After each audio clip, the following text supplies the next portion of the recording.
सुमतिभिरनुमेदं शुभ्रकाजं सकाजं सुखमजमनपाजं मुक्तिपाजं विमाजं गृहजमहममेजं धेजमाम्नाजगेजं सदजमसदजेजं श्रीसहाजं भजेजं तपस्वाध्याय शुश्रूषा कृष्णपूजारतं मुनिं विश्वेशमिष्टदं वन्दे परिम्राट् चक्रवर्तिनं श्रीगुरुभ्यो नमः।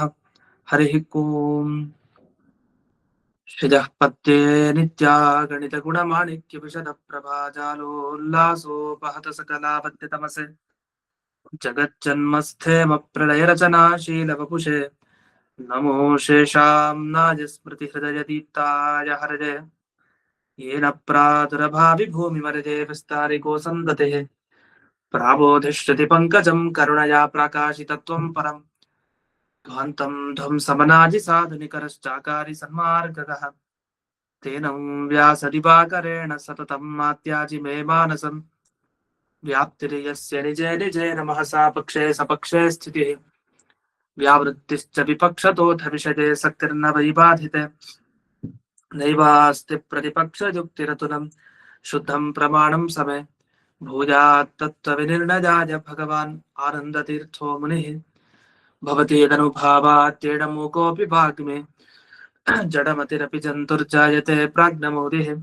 सकलवचनचेतो देवता भारती सा मम वचसि निधत्तां सन्निधिं मानसे च डमानिवासोचितवासभूमिः संन्यायरत्नावलिजन्मभूमिः वैराग्यभाग्यो मम पद्मनाभतीर्थामृताब्धिर्भवताद्विभूत्यै पदवाक्यप्रमाणज्ञान् प्रतिवादिमदच्छिदः श्रीमदक्षोभ्यतीर्थाख्यानुपतिष्ठे गुरून् मम श्रीमदानन्दतीर्थार्य सन्मनः सरसे भुवि अनुव्याख्याननलिने चञ्चरे कतिमे मनः न शब्दाब्धौ गाढाः न च निगमचर्चासु चतुराः न च न्याये प्रौढाः न च विदितवेद्यापि वयं परं श्रीमत्पूर्णप्रमतिगुरुकारुण्यसरणिं प्रपन्नामान्या स्मः किमपि च वदन्तोऽपि महताम् ॐ नारायणं निखिलपूर्णगुणैकदेहं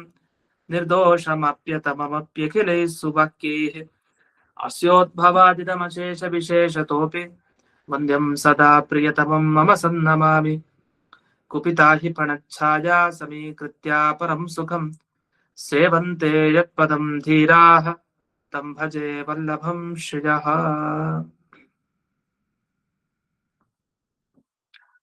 ಇದುವರೆಗೆ ಸಾಂಖ್ಯಮತದ ಉಪಕ್ರಮ ಅಂದ್ರೆ ಪ್ರಾರಂಭ. ಯಾಕೆ ಈ ಸಾಂಖ್ಯಮತವನ್ನ ಇಲ್ಲಿ ಇದಾದ್ಮೇಲೆ ಖಂಡನೆ ಮಾಡಿದ್ದಾರೆ? ಇದುವರೆಗೆ ಚಾರ್ವಾಕ, ಜೈನ ಮತ್ತೆ ಬೌದ್ಧ ಈ ಎಲ್ಲ ಮತಗಳನ್ನ ಖಂಡನೆ ಮಾಡಿದ್ರು. ಈಗ ಯಾಕೆ ಸಾಂಖ್ಯಮತವನ್ನ ತಗೊಂಡಿದ್ದಾರೆ ಅಂದ್ರೆ ಅದಕ್ಕೆ ಉತ್ತರ ಕೊಡ್ತಾರೆ ಜಯತೀರ್ಥರು.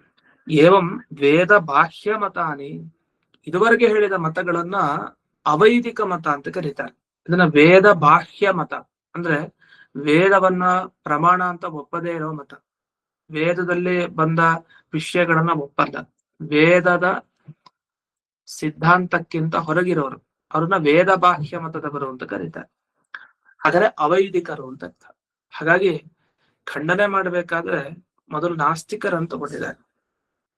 ಅದರಲ್ಲಿ ನಾಸ್ತಿಕರು ಅನ್ನೋ ಶಬ್ದವನ್ನ ಬಳಸಲಿಲ್ಲ. ಯಾಕೆಂದ್ರೆ ಜೈನರಲ್ಲಿ ಮತ್ತೆ ಬೌದ್ಧರಲ್ಲಿ ಈ ಕೆಲವು ಪಂಗಡಗಳಲ್ಲಿ, ಅದರಲ್ಲೂ ಜೈನರಲ್ಲಂತೂ ಹೆಚ್ಚು ಈ ಪರಲೋಕವನ್ನೆಲ್ಲ ಒಪ್ಪಿದ್ದಾರೆ. ಬೌದ್ಧರಲ್ಲಿ ನಮಗದು ಕಾಣದೇ ಇರಬಹುದು, ಆದ್ರೆ ಜೈನರಲ್ಲಿ ದೇವತೆಗಳನ್ನ ಒಪ್ಪಿದ್ದಾರೆ, ನರಕ ಮತ್ತೆ ಮೋಕ್ಷ, ನಿತ್ಯ ನರಕ ಇವನ್ನೆಲ್ಲ ಒಪ್ಪಿದ್ದಾರೆ. ಇಷ್ಟೆಲ್ಲ ಒಪ್ಪಿದಾಗ ಅವ್ರನ್ನ ನಾಸ್ತಿಕರು ಅಂತ ಹೇಗೆ ಕರೆಯೋದು ಅಂದ್ರೆ, ಅವರು ನಾಸ್ತಿಕರಂತ ಇರಬಹುದು ಈ ಅಂಶದಲ್ಲಿ, ಆದ್ರೆ ಅವರು ಅವೈದಿಕರು, ವೇದ ಪ್ರಾಮಾಣ್ಯವನ್ನ ಒಪ್ಪಲ್ಲ ಅಂತ ಅರ್ಥ. ಹಾಗಾದ್ರೆ ವೇದವನ್ನ ಮುಂದಿಟ್ರೆ ಅದು ಪ್ರಮಾಣ ಅಲ್ಲ ಅವ್ರಿಗೆ. ಅವರಿಗೆ ಜಿನ ಹೇಳಿದ ಆಗಮ ಅದೇ ಪ್ರಮಾಣ, ಅದ್ ಬೇರೆ ಪ್ರಮಾಣ ಅಲ್ಲ. ಆದ್ರಿಂದ ಅದು ಅವೈದಿಕ ಮತ. ಹಾಗಾಗಿ ಅದನ್ನ ಖಂಡನೆ ಮಾಡ್ಬೇಕಾಗಿದೆ. ಇಷ್ಟೆಲ್ಲ ಮಾಡಿ ಈಗ ವೈದಿಕಾನಿ ನಿರಾಕುರ್ವಾಣ, ವೈದಿಕ ಸಿದ್ಧಾಂತಗಳನ್ನು ಖಂಡನೆ ಮಾಡ್ಲಿಕ್ಕೆ ಹೊರಟಿದ್ದಾರೆ ಮಧ್ವಾಚಾರ್ಯರು. ಅಲ್ಲ ವೈದಿಕ ಸಿದ್ಧಾಂತ ಅಂತ ಹೇಳ್ತೀರಿ, ವೈದಿಕ ಸಿದ್ಧಾಂತವನ್ನ ಅನುಸರಿಸುವಂತಹ ಮತಗಳನ್ನ ಯಾಕೆ ಖಂಡನೆ ಮಾಡ್ತೀರಿ? ನಿಮ್ದು ವೈದಿಕ ಸಿದ್ಧಾಂತ ತಾನೇ ಅಂದ್ರೆ ವೈದಿಕ ಸಿದ್ಧಾಂತ ಹೆಸರಿಗಷ್ಟೇ. ವೇದ ಮೂಲ, ನಾವು ವೇದದಲ್ಲಿ ಬಂದಿರೋ ವಿಷಯವನ್ನು ಒಪ್ತೀವಿ ಅಂತೆಲ್ಲ ಹೇಳೋದು ವೇದಕ್ಕೆ ಅಪಾರ್ಥ ಮಾಡೋದು. ಇಂಥ ವೈದಿಕ ಮತಗಳನ್ನ ಈಗ ಖಂಡನೆ ಮಾಡ್ತಾರೆ. ಅದರಲ್ಲಿ ಮೊದಲನೇ ಅವನು ಸಾಂಖ್ಯ, ಅವನಂತ ಬರ್ತಾನೆ. ಸಾಂಖ್ಯಶಾಸ್ತ್ರದಲ್ಲಿ ಬಂದ ವಿಷಯ ವೇದದಲ್ಲಿ ಇಲ್ಲ ಅಂತಿಲ್ಲ, ವೇದದಲ್ಲಿ ಬರೋ ವಿಷಯನ ಅವರು ತಗೊಂಡಿದ್ದಾರೆ, ಆದ್ರೆ ಸರಿಯಾಗಿ ತಗೊಂಡಿಲ್ಲ, ಏನೇನೋ ಹೇಳ್ತಾರೆ. ಯಾಕೆಂದ್ರೆ ನಿರೀಶ್ವರ ಸಾಂಖ್ಯವಾದಿಗಳು ಇದ್ದಾರೆ, ದೇವರನ್ನೇ ಒಪ್ಪದ ಸಾಂಖ್ಯರು ಇದ್ದಾರೆ, ದೇವರನ್ನ ಒಪ್ಪಿ ಅವನಿಗೆ ಸ್ಥಾನಮಾನ ಕೊಡದೇ ಇರೋ ಸಾಂಖ್ಯರು ಇದ್ದಾರೆ, ಇಲ್ಲ ದೇವ್ರ ಕೆಲಸ ಏನೂ ಇಲ್ಲ ಅಂತ ಇನ್ನು ಅವಮಾನ ಮಾಡಿದವರು ಇದ್ದಾರೆ ದೇವ್ರನ್ನ ಒಪ್ಪಿ. ಅದನ್ನ ಪುರುಷ ಅಂತ ಕರೀತಾರೆ. ಪುರುಷ ಅಂದ್ರೆ ದೇವರು, ಪ್ರಕೃತಿ ಮತ್ತೆ ಪುರುಷ ಅಂತ ಎರಡು ತತ್ವ ಒಪ್ಪಿದ್ದಾರೆ. ಆಮೇಲೆ ಅದನ್ನ ವಿಸ್ತಾರವಾಗಿ ಬಿಡಿಸ್ಕೊಂಡ ಹೋಗ್ತಾರೆ. ಅವರಲ್ಲೂ ಅನೇಕ ಸಿದ್ಧಾಂತಗಳಿವೆ. ಅದರಲ್ಲಿ ಅದ್ವೈತ ದರ್ಶನದವರು ಸಾಂಖ್ಯಶಾಸ್ತ್ರದ ಸಿದ್ಧಾಂತಗಳನ್ನು ಕೆಲವು ಒಪ್ಪಿಕೊಂಡು ಅವರು ತಮ್ಮ ಸಿದ್ಧಾಂತವನ್ನ ಮಂಡನೆ ಮಾಡ್ತಾ ಹೋಗ್ತಾರೆ. ಅಂದ್ರೆ ಅದ್ವೈತ ಶಾಸ್ತ್ರದಲ್ಲಿ ಬೌದ್ಧರ ಛಾಯೆ ಮತ್ತೆ ಸಾಂಖ್ಯಶಾಸ್ತ್ರದ ಛಾಯೆ ಎದ್ದೆದ್ದು ಕಾಣುತ್ತೆ. ಅದನ್ನ ಅವರ ಸಿದ್ಧಾಂತ ವಿಮರ್ಶೆ ಮಾಡಿದಾಗ ಗೊತ್ತಾಗತ್ತೆ, ಅದು ಮುಂದೆ ಸ್ಪಷ್ಟ.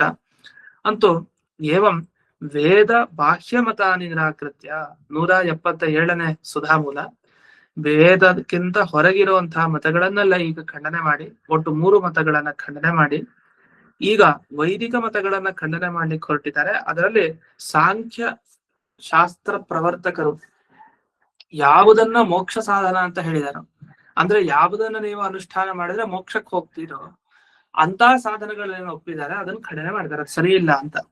ಆಚಾರ್ಯರ ಮಾತು ಆರಂಭ ಆಯ್ತು. ಪ್ರಕೃತೆ ಪುರುಷಸ್ಯಾಪಿ ವಿವೇಕೋ ಮುಕ್ತಿ ಸಾಧನಂ ಇತಿ ಸಾಂಖ್ಯಾಹ ಅಂತ. ಇವರು ದೇವರ ಅನುಗ್ರಹ ಮೋಕ್ಷ ಕಾರಣ ಅಂತ ಹೇಳಿಲ್ಲ, ಇವ್ರೇನ್ ಹೇಳಿದ್ರು, ಪ್ರಕೃತಿ ಪುರುಷ ವಿವೇಕ ಇದೇ ಮೋಕ್ಷಕ್ಕೆ ಕಾರಣ ಅಂತ ಇವ್ರ ಸಿದ್ಧಾಂತ.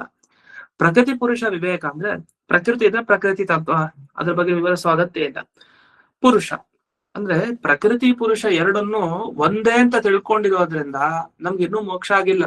ಇದನ್ನ ನೀವು ಬೇರೆ ಬೇರೆ ಅಂತ ತಿಳ್ಕೊಂಡ್ರೆ ಸರಿಯಾಗಿ ಆಗ ನೀವು ಮೋಕ್ಷಕ್ಕೆ ಹೋಗ್ತೀರಿ. ಅಂದ್ರೆ ದೇಹವೇ ಆತ್ಮ, ಆತ್ಮವೇ ದೇಹ ಅಂತ ನಾವು ತಿಳಿದಿದ್ದೀವಿ. ದೇಹ ಅಂದ್ರೆ ಪ್ರಕೃತಿ, ಪುರುಷ ಅಂದ್ರೆ ಜೀವ ಅಂತ ಇಟ್ಕೊಳ್ಳಿ. ಆಗೇನಾಯ್ತು, ಜೀವ ಮತ್ತೆ ಪ್ರಕೃತಿ ತತ್ವ ಎರಡು ಒಂದೇ, ನಾನೇ ದೇಹ ಅನ್ನೋ ಇದು ಜ್ಞಾನ ಎಲ್ಲಿವರೆಗಿರುತ್ತೆ ಅಲ್ಲಿ ತನಕ ನೀವು ಮೋಕ್ಷಕ್ಕೆ ಹೋಗಲ್ಲ. ಯಾವಾಗ ಈ ಪ್ರಕೃತಿನೇ ಬೇರೆ ನಾನೇ ಬೇರೆ ಅನ್ನೋ ಜ್ಞಾನ ನಿಮಗ್ ಬರುತ್ತೆ, ನೀವು ಮೋಕ್ಷಕ್ಕೆ ಹೋಗ್ತೀರಿ. ಬರೀ ಇಷ್ಟೇ ಅಲ್ಲ, ಈ ಪುರುಷ ಏನಿದಾನಲ್ಲ ಜೀವ, ಇವನು ನಿರ್ವಿಕಾರ, ಇವನಲ್ಲಿ ಏನೂ ಇಲ್ಲ ವಸ್ತುತಃ, ಆ ಪ್ರಕೃತಿ ತತ್ವದಲ್ಲೇ ಎಲ್ಲ ಇರೋದು.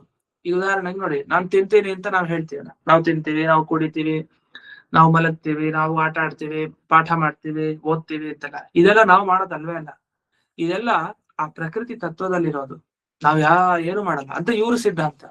ವಿಚಿತ್ರ ಸಿದ್ಧಾಂತ. ಜೀವನ ಯಾಕೆ ಒಪ್ಪಬೇಕು, ಒಪ್ಪಿ ಏನ್ ಮಾಡ್ತಾ ಇದ್ರಿ, ಅವ್ನು ಏನು ಇಲ್ಲ ಅಂದ್ರೆ ಅದ್ ಬೇಕಷ್ಟೆ ಅಂತ.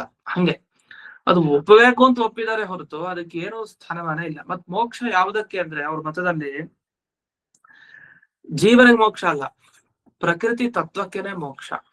ಬಂಧನ ಆಗೋದಿದ್ರೆ ಅದು ಪ್ರಕೃತಿ ತತ್ವಕ್ಕೆ, ಮೋಕ್ಷ ಆಗೋದು ಪ್ರಕೃತಿ ತತ್ವಕ್ಕೆ, ಜೀವನಿಗೆ ಏನೂ ಇಲ್ಲ ಅಂತವ್ರ ಸಿದ್ಧಾಂತ. ಈ ಸಿದ್ಧಾಂತದ ವಿಮರ್ಶೆಯನ್ನ ಸುಧಾದಲ್ಲಿ 2ನೇ ಅಧ್ಯಾಯದಲ್ಲಿ 2ನೇ ಪಾದದಲ್ಲಿ ಮಾಡ್ತಾರೆ. ಅದ್ ಮುಂದಕ್ಕೆ ಬರುತ್ತೆ ನಮ್ಗೆ 2ನೇ ಅಧ್ಯಾಯ ಬ್ರಹ್ಮಸೂತ್ರದಲ್ಲಿ, ಅಲ್ಲಿ ಬರುವಂತಹ ವಿಷಯ. ಇಲ್ಲಿ ಖಂಡನೆ ಮಾಡ್ತಾ ಇರೋದು ನನ್ನೆ ಹೇಳಿದಂತೆ ಕೇವಲ ಮೋಕ್ಷಕ್ಕೆ ಯಾವುದು ಸಾಧನ ಅಂತ ಹೇಳ್ತಾರೋ ಅದ್ ಸರಿ ಇಲ್ಲ ಅಂತ ಅಷ್ಟೆ. ಸರಿ, ಪ್ರಕೃತಿ ಅಂದ್ರೆ ಏನರ್ಥ ಬರೀತಾರೆ, ಪ್ರಕೃತೆ ಅಂತಃಕರಣಾದಿ ಉಪಾಯ ಅಂತ ಅದಕ್ಕೆ ಪ್ರಕೃತಿ ಇದೆ ಅಂತಃಕರಣ. ಅಂತಃಕರಣ ಅಂತಂದ್ರೆ ಗೊತ್ತು, ಮನಸ್ಸು ಅಂತ ಅರ್ಥ. ಪ್ರಕೃತಿ ಅನ್ನೋ ಶಬ್ದದಿಂದ ಮೂಲ ತತ್ವ ಅಷ್ಟೇ ಅಲ್ಲದೇನೆ ಆ ಮೂಲ ತತ್ವದ ವಿಕಾರ, ಮಹತ್ತತ್ವ, ಅಹಂತತ್ವ, ಮತ್ತೆ ಅಂತಃಕರಣ, ಚಿತ್ತ, ಚೇತ, ಮನಸ್ಸು, ಚಿತ್ತಂತು ಚೇತೋ ಹೃದಯ ಸ್ವಾಂತಂ ಹೃನ್ ಮಾನಸಂ ಮನಃ ಅಂತೆಲ್ಲ ಹೇಳ್ತಾರೆ. ಅನೇಕ 5 ಪ್ರಭೇದಗಳೇನಿದೆ ಮನಸ್ಸಿಂದು ಅದು. ಮತ್ತೆ ಪುರುಷ ಅಂದ್ರೆ ತಾನು ಅಂತ ಅರ್ಥ. ತನಗೂ ಮತ್ತೆ ಈ ಪ್ರಕೃತಿ ತತ್ವಕ್ಕೂ ಅಂದ್ರೆ ಮನಸ್ಸಿಗೂ ತನಗೂ, ಇಂದ್ರಿಯಕ್ಕೂ ತನಗೂ, ಬುದ್ಧಿಗೂ ತನಗೂ ವಿವೇಕ ಜ್ಞಾನ ಅಂದ್ರೆ ಸ್ವರೂಪತಃ ಧರ್ಮತಶ್ಚ ಭೇದ ದರ್ಶನ. ಅಂದ್ರೆ ಪ್ರಕೃತಿಲಿರೋ ಧರ್ಮಗಳು ಗುಣಗಳೇ ಬೇರೆ, ನನ್ನಲ್ಲಿರೋದೇ ಬೇರೆ, ನನ್ನಲ್ಲಿರೋದು ಅದರಲ್ಲಿಲ್ಲ, ಅದರಲ್ಲಿರೋದು ನನ್ನಲ್ಲಿಲ್ಲ, ಮತ್ತೆ ನಾನ್ ಬೇರೆ ಪ್ರಕೃತಿ ಬೇರೆ ಅಂತ ಸ್ವರೂಪದಿಂದಾಗಿ ಧರ್ಮದಿಂದಾಗಿ ಭೇದ ದರ್ಶನ. ಈ ಭೇದ ಜ್ಞಾನವನ್ನ ಸಂಪಾದನೆ ಮಾಡೋದೇ ಮುಕ್ತಿ ಕಾರಣ. ಹಾಗಾದ್ರೆ ಸಾಂಖ್ಯಶಾಸ್ತ್ರದಲ್ಲೂ ಭೇದ ಸಿದ್ಧಾಂತ ಒಪ್ಪಿದ್ದಾರೆ. ನಮ್ಮಲ್ಲಿ ಹೇಗೆ ಪಂಚಭೇದ ಸಿದ್ಧಾಂತ ಇದೆ, ಆ ಪಂಚಭೇದ ಜ್ಞಾನ ಎಷ್ಟು ಮುಖ್ಯನೋ ಸಾಂಖ್ಯ ಮತದಲ್ಲೂ ಭೇದ ಜ್ಞಾನ ಮುಖ್ಯ. ಭೇದ ಗೊತ್ತಿರ್ಬೇಕು. ಯಾರಿಗೆ? ಜೀವ ಜಡಗಳಿಗೆ ಭೇದ ಚೆನ್ನಾಗಿ ಗೊತ್ತಿರಬೇಕು ಅಂತ ಇವ್ರು ಹೇಳೋ ತಾತ್ಪರ್ಯ ಈಗ. ಯಾಕೆ? ಜೀವ ಅಂದ್ರೆ ಪುರುಷ, ಜಡ ಅಂದ್ರೆ ಪ್ರಕೃತಿ ತತ್ವ, ಅಂತಃಕರಣ ಯಾವುದೇ ಆಗ್ಬೋದು. ಆ ಜಡವಾದ ಪ್ರಕೃತಿ ತತ್ವಕ್ಕೂ ಜೀವರಾದ ನಮಗೂ ಭೇದ ದರ್ಶನಂ, ಅದು ಸ್ವರೂಪದಿಂದಲೂ ಬೇರೆ ಗುಣದಿಂದಲೂ ಬೇರೆ, ಎರಡು ರೀತಿ ತಿಳ್ಕೊಂಡಾಗ ಅವನಿಗೆ ವಿವೇಕ ಬಂದಿದೆ ಅಂತ ಅರ್ಥ, ಅವನ್ ಮುಕ್ತಿಗೆ ಹೋಗ್ತಾನೆ ಅಂತ ಅರ್ಥ.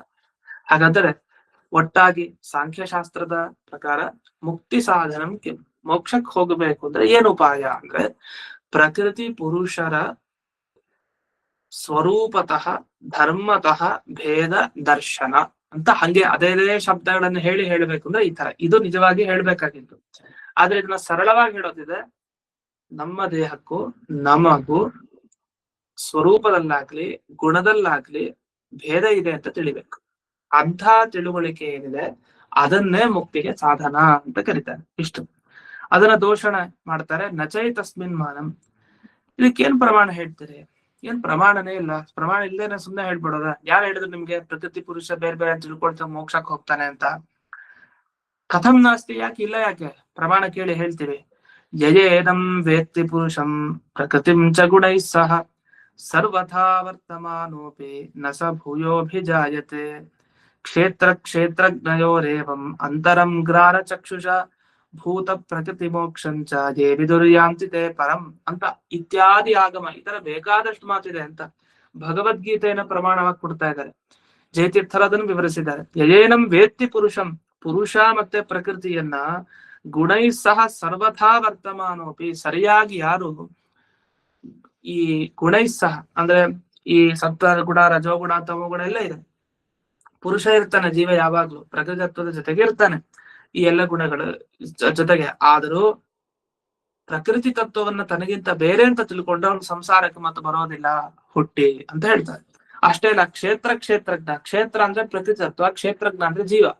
ಜೀವನಿಗೂ ಪ್ರಕೃತಿ ತತ್ವಕ್ಕೂ ಅಂತರವನ್ನ ಅಂದ್ರೆ ಭೇದವನ್ನ ಜ್ಞಾನ ದೃಷ್ಟಿಯಿಂದ ಯಾರು ತಿಳ್ಕೊಳ್ತಾರೋ ಅಂಥವರಿಗೆ ಈ ಪ್ರಕೃತಿ ತತ್ವದಿಂದ ಮೋಕ್ಷವನ್ನ ಪಡೆಯುವಂತಹ ಒಂದು ಭಾಗ್ಯ ಇದೆ. ಅವರೇ ನಿಜವಾಗಿ ಆ ಪರತತ್ವವನ್ನು ತಿಳಿದ ಹಾಗೆ ಅರ್ಥ ಅಂತ. ಇಷ್ಟೆಲ್ಲ ಪ್ರಕೃತಿ ಪುರುಷ ವಿವೇಕ ತುಂಬಾ ಮುಖ್ಯ ಅಂತ ಹೇಳೋ ಶ್ಲೋಕಗಳು ನಮಗೆ ಪ್ರಮಾಣವಾಗಿ ಸಿಕ್ಕಿವೆ. ಇದೆಲ್ಲ ಇದ್ದಾಗ ಏನು ಪ್ರಮಾಣ ಇಲ್ಲ ನಾವು ಹೇಳೋ ವಿಷಯದಲ್ಲಿ ಅಂತ ನೀವ್ ಹೇಗೆ ಹೇಳ್ತೀರಿ ಅಂತ ನಮಗೆ ಪ್ರಶ್ನೆ ಮಾಡಿದ್ರೆ ಅದಕ್ಕೆ ಆಚಾರ್ಯರ ಉತ್ತರ ಒಂದೇ, ಈಶಾ ಪ್ರಸಾದತಃ.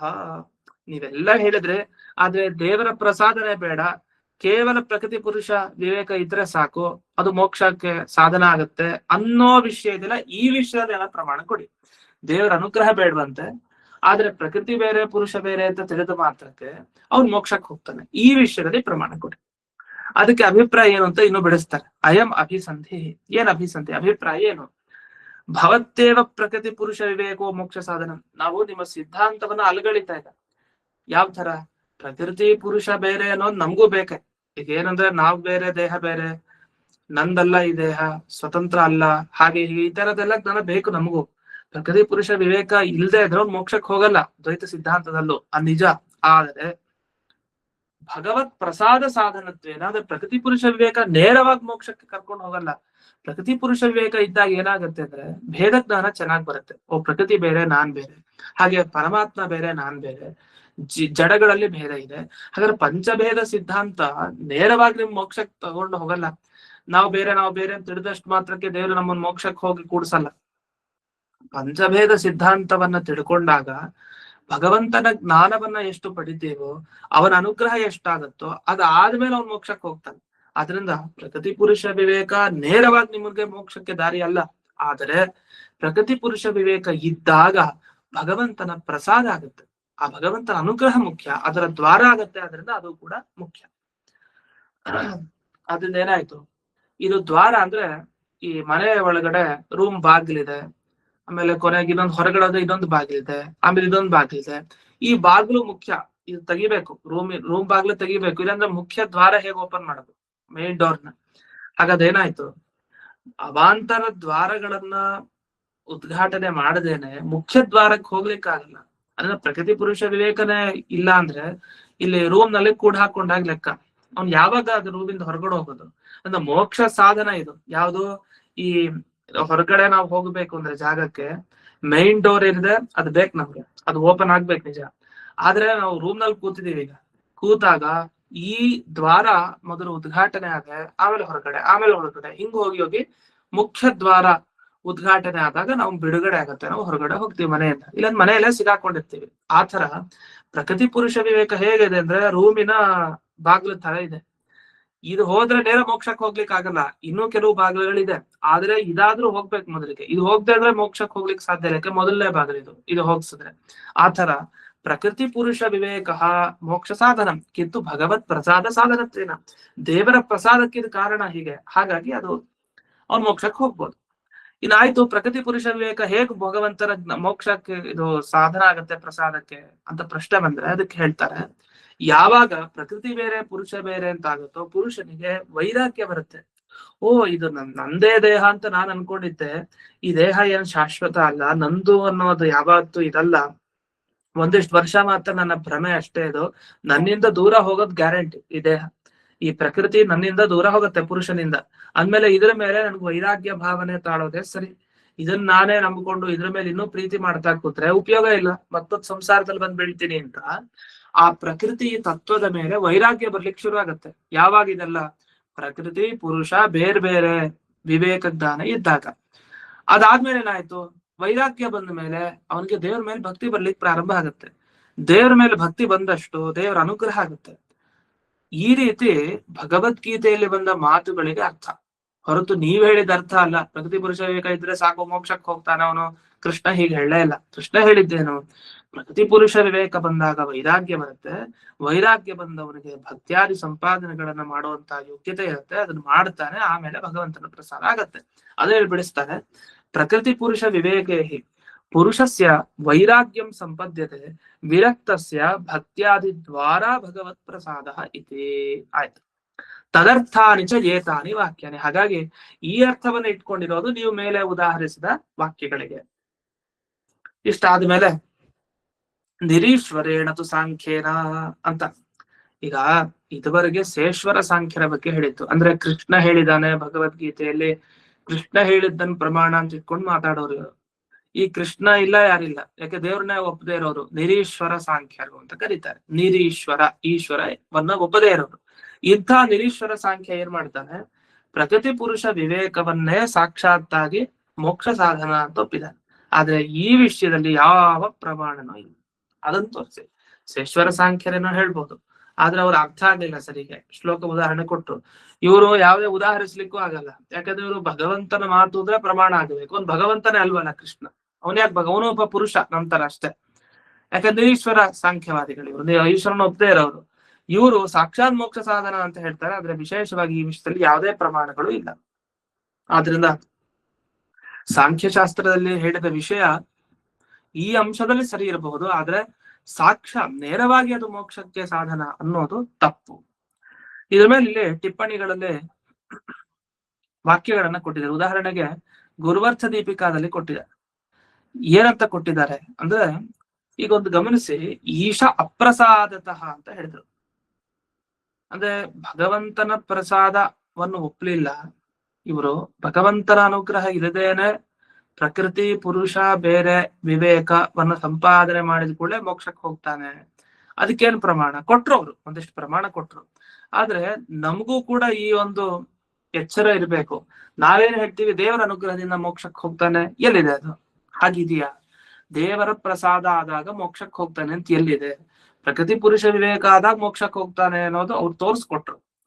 ಭಗವದ್ಗೀತೆಯ ಮಾತನ್ನ ನೀವು ತೋರಿಸಿ, ಹಾಗಿದೆಯಾ? ಭಗವದ್ಗೀತೆಯಲ್ಲಿ ತೋರಿಸಿ ಎಲ್ಲಾದ್ರು ದೇವರ ಪ್ರಸಾದ ಆಗಿರೋದ್ ಮುಖಾಂತರನೇ ಮೋಕ್ಷಕ್ಕೆ ಹೋಗ್ತಾನೆ ಅಂತ. ಈ ಪ್ರಶ್ನೆ ಕೇಳಿದ ನಾವೇನ್ ಉತ್ತರ ಹೇಳ್ಬೇಕು? ಈಗ ಜಯತೀರ್ಥರ ಟೀಕಾ ಪಂಕ್ತಿಗಳನ್ನ ನೋಡಿದ್ವಿ.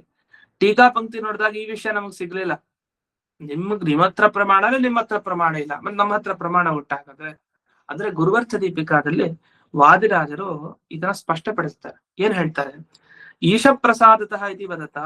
ಅಂದ್ರೆ ಈಶಾ ಅಪ್ರಸಾದತಃ ಅಂದ್ರೆ ದೇವರ ಅನುಗ್ರಹ ಇಲ್ದೇನೆ ಆಗ್ಲಿಕ್ಕೆ ಸಾಧ್ಯ ಇಲ್ಲ ಅಂತ ಹೇಳೋದ್ರಿಂದ ನಾವೆಲ್ಲ ಇದನ್ನ ಇಟ್ಕೊಳ್ಬೇಕಂತೆ ಆಚಾರ್ಯರ ಮಾತಿನಲ್ಲಿ ಮತ್ತೆ ಜಯತೀರ್ಥರ ಮಾತಿನಲ್ಲಿ. ಏನು ಸರ್ವಧರ್ಮಾನ್ ಪರಿತ್ಯಜ್ಯ ಮಾಂ ಏಕಂ ಶರಣಂ ವ್ರಜ ಅಹಂ ತ್ವಾ ಸರ್ವ ಪಾಪೇಭ್ಯಃ ಮೋಕ್ಷಯಿಷ್ಯಾಮಿ ಮಾ ಶುಚಃ ಅಂತ. ಈ ಮಾ ಶುಚಃ ಅಂತ ನಾವು ನೋಡಿರ್ತೀವಿ. ಕಂಚಿ ವರದರಾಜ ಈ ಮೂರ್ತಿ ಏನಿದೆ, ಆ ಮೂರ್ತಿಯಲ್ಲಿ ಕೈನಲ್ಲಿ ಇದೆ ಮಾ ಶುಚಃ ಅಂತ ಇದೆ. ನಾವು ಕೇಳಿರ್ತೀವಿ, ನೋಡಿರ್ತೀವಿ ಕೆಲವು ಅಂತೂ.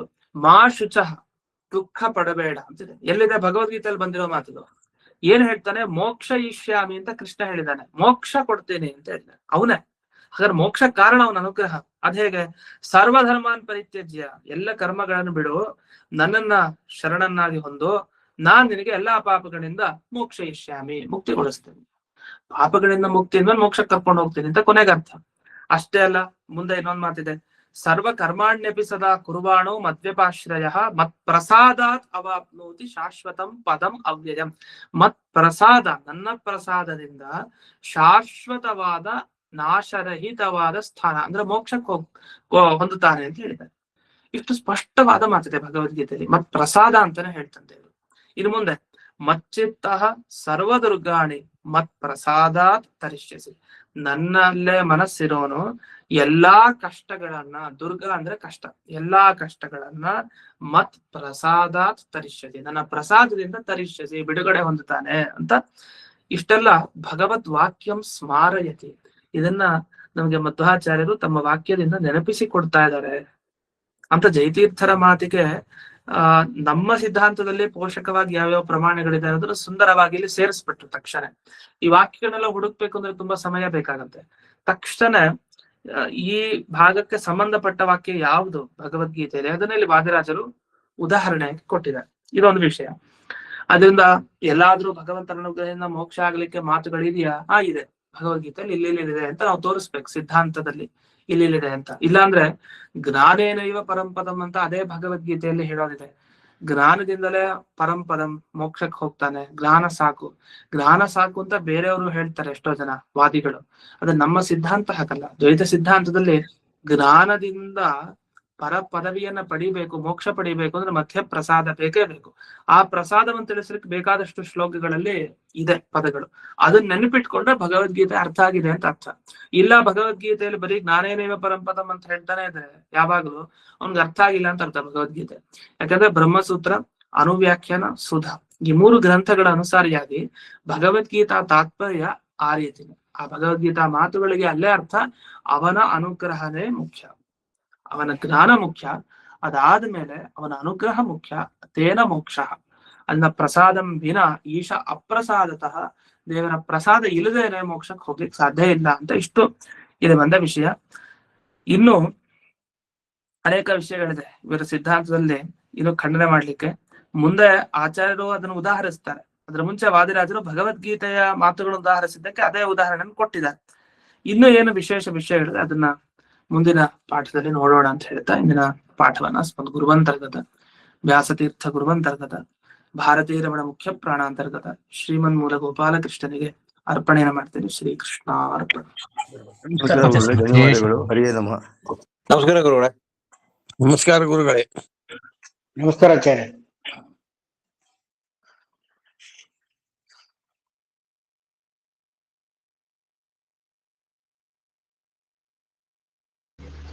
ನಮಸ್ಕಾರ ಆಚಾರ್ಯ.